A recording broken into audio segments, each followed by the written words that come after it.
আসসালামু আলাইকুম। শুরু করছি মহান রব্বুল আলামিনের নামে। আমরা জানি যে পৃথিবীতে হাজার ধরনের প্রাণী আছে। মহান রব্বুল আলামিন মানুষের পাশাপাশি লক্ষ কোটি প্রাণী সৃষ্টি করেছেন। এমনও কিছু প্রাণী আছে যা একেবারে বিরল। আমরা মাঝে মাঝে শুনে থাকি তাদের নাম, কিন্তু কখনোই আমাদের চোখের সামনে ধরা পড়ে না।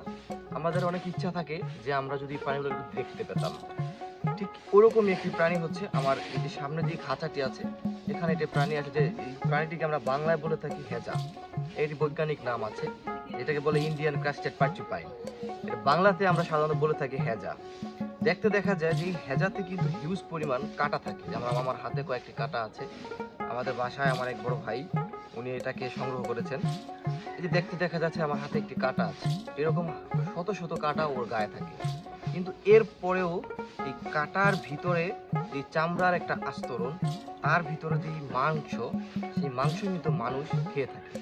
আমরা সাধারণত শুনে থাকি যারা এই মাংসটা খেয়ে থাকেন এটা নাকি খুব সুস্বাদু হয়, কিন্তু আমি কখনো খাইনি, আর আমার খাবার ইচ্ছাও নাই। ঠিক আছে, কিন্তু যারা খেয়েছে, আমার নিকট অনেকে খেয়েছে, তারা বলে থাকে যে এই হেজার মাংস নাকি অনেক সুস্বাদু হয়ে থাকে। কিন্তু এই হেজার মাংস খাওয়াটা যেমন সুস্বাদু, এই হেজা সংগ্রহ করা কিন্তু তার চেয়ে অনেক বেশি কঠিন। কারণ এই হেজা সাধারণত সামনাসামনি কখনোই এরকম মানুষের সামনে আসে না।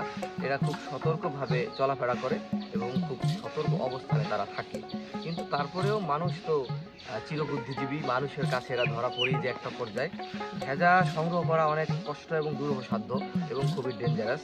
কারণ এর সমগ্র শরীরে রয়েছে এই ধরনের কাঁটা, যেই কাঁটাগুলা ওরা ওদের যেই শত্রু যারা থাকে, যেমন মানুষকে তো ওরা শত্রুই মনে করে, যখন ওদেরকে ধরতে যায় তো ওরা এই কাঁটাগুলো মানুষের গায়ে বসিয়ে দেওয়ার চেষ্টা করে। এবং এই কাঁটায় কিন্তু অনেক বিষ রয়েছে। এই বিষালো কাঁটা মানুষের শরীরে যখন বসে যায়, তখন কিন্তু সেই মানুষের বিভিন্ন ধরনের সমস্যা তৈরি হয়।